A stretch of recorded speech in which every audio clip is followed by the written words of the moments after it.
clean the P320, you're going to need a few things. CLP, bore solvent, nylon toothbrush, cotton swabs or Q-tip, a lint-free rag, a bore snake, a cleaning rod, and the cleaning rod attachments, and cotton patches. Keep all ammo completely out of your work area. Make sure your weapon is safe and clear. To do this, remove the magazine, pull the slide back a few times. If your gun was not clear, something is going to eject at this point. Now visually and physically inspect the chamber. If you're all clear, then let's get started. Pull the slide back, push the slide catch lever up to hold the slide back, rotate the takedown lever to about the 6 o'clock position.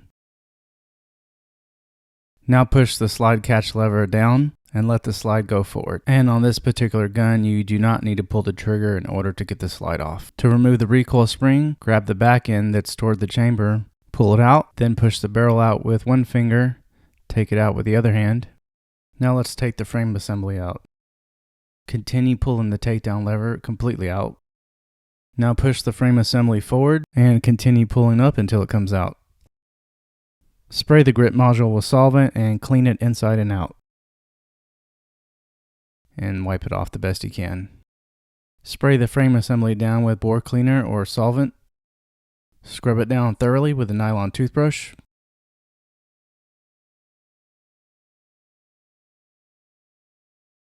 Apply some CLP to your nylon toothbrush and continue scrubbing down the frame assembly. Now go through the small parts with a Q-tip. Make sure you get all the small details inside and out. After you wipe your frame assembly down with a rag, go ahead and install it back into the grip module. To do this, insert the frame assembly locking tab into the mating slot inside the rear of the grip module. Press down on the frame rails, rotating the frame assembly into position. Insert the takedown lever through the corresponding hole on the left side of the grip module, locking the frame assembly into place. Sometimes it's a little tricky to get the takedown lever back inside, but you'll get it after a while. It took me a few minutes the first time I did it. Now that that's out of the way, let's start on the barrel. Spray it down with bore cleaner or solvent. Attach your bore brush and spray it down with solvent. Insert it into the barrel from the chamber end, going towards the muzzle end, and only do this one way. After you push it through, take off the brush, screw it back onto the cleaning rod, and push it through again the same direction. Do it the same way that the rounds come out. Never go back and forth. You don't want to pull dirt, grime, fouling, carbon back into the barrel. You just want to push it out. The number of times I pass the brush through depends on how much I've shot it. I do this a minimum of 6 times. Now attach your patch holder, put a cleaning patch on it, and spray some solvent on the cleaning patch. Push it through the barrel from chamber end to muzzle end. It's going to be pretty dirty the first few times. It's going to get less dirty the more patches you push through it. There's no set number on how many patches you run through it. You just got to do it until it's clean. This is all going to depend on how much you've been shooting.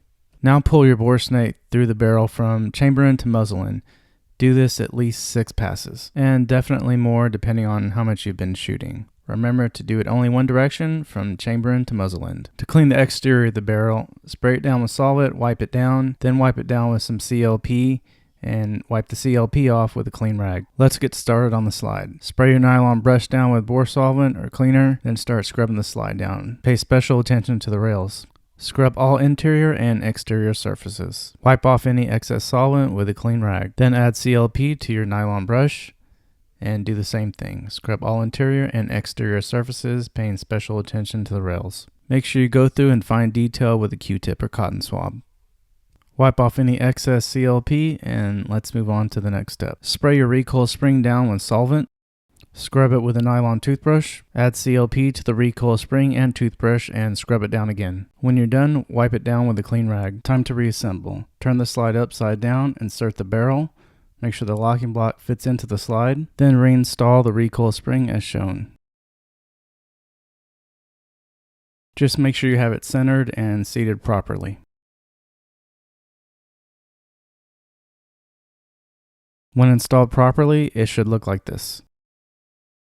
Now put the slide back onto the frame. Pull the slide all the way back. Lock it into place by pushing the slide catch lever up. Move the takedown lever back to the original position. Push the slide catch down and let the slide go home. After reassembling my pistol, I always do a function check.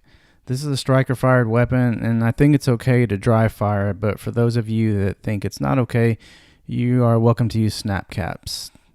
To do a function check with snap caps, load 2 in the magazine, insert the magazine, chamber around, pull the trigger, don't release the trigger, keep holding it, rack the slide again, you'll chamber the next round, then release the trigger and pull it again. If the trigger works, then you're good to go. Now you shouldn't have any real ammunition around, but just in case, always point the weapon in a safe direction and treat every weapon as if it is loaded. All variants of the Sig Sauer P320 as well as cleaning equipment are available at skullcrush.com.